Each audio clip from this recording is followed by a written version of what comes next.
Sting character is one of the coolest characters of all time, in my opinion.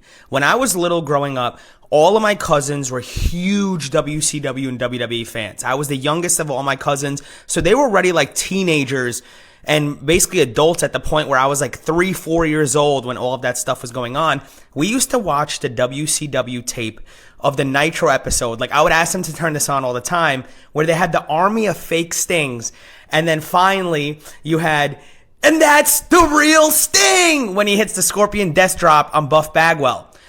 His character was so interesting, so unique, and so, like, I guess vigilante would be the proper word for his character.